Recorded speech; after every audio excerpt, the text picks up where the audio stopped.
আর যেই স্বামী ভালো, সেই স্বামী সবসময় চিন্তা করে আমার বউটা যদি একটু কটু কথাও বলে, ও যদি একটু কর্কশ হয়, ও কোনো পুরুষের সাথে কথা বলে না, চরিত্র নষ্ট করে না, এমন মহিলা রেখে দেওয়া যায়, ওকে পোষা উচিত, যত্ন করা উচিত। এটা হচ্ছে বুদ্ধিমান স্বামী।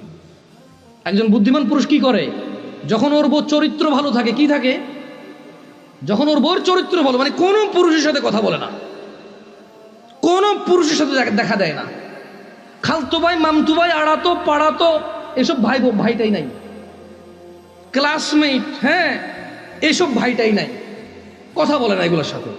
কিন্তু একটু জ্বালা যন্ত্রণা করে জামাইয়ের সাথে, cash cash cash cash cash, যেটা স্বভাব আর কি কিছু কিছু মহিলার, হ্যাঁ, করে।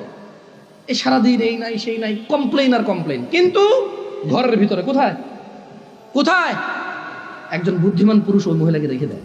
কেন? ওই মহিলাকে আদর যত্ন করলে এটা মানুষ হবে, এটা চরিত্র ভালো। এটা কি ভালো?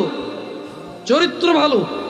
ওর বিছানা ছাড়া কারো বিছানায় যায় না, ওর ঘর ছাড়া কারো ঘরে গিয়ে জামা কাপড় পরিবর্তন করে না। এটা বুদ্ধিমান পুরুষ। পুরুষের মাথা লোপ পাইছে, মানে অবৈধ সম্পর্ক করতে করতে করতে কোন বউটা ভালো কোন বউটা ভালো না এই বিবেচনা নাই।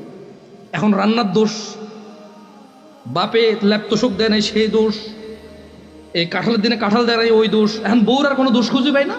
এখন ল্যাপ তোষক দেয় নাই, সোফা দেয় নাই, টিভি দেয় নাই, ফ্রিজ দেয় নাই, আমের দিনে আম দেয় নাই, জামের দিনে জাম দেয় নাই, শীতকালে ওই যে কি কয়টার দাওয়াত খাওয়াই নাই, তোর ভাইয়ের পোলার মুসলমানই হয়েছে, আমার এখান থেকে 15 জন খাওয়াই নাই, তোর ভাইয়ের বিয়ে হয়েছে, আমার মাত্র 4 জনের দাওয়াত দিয়েছে, 10 জনের দেয় নাই। এখন বউর কোনো দোষ নাই, এখন এই দোষ দিয়ে শুরু করে দিয়েছে।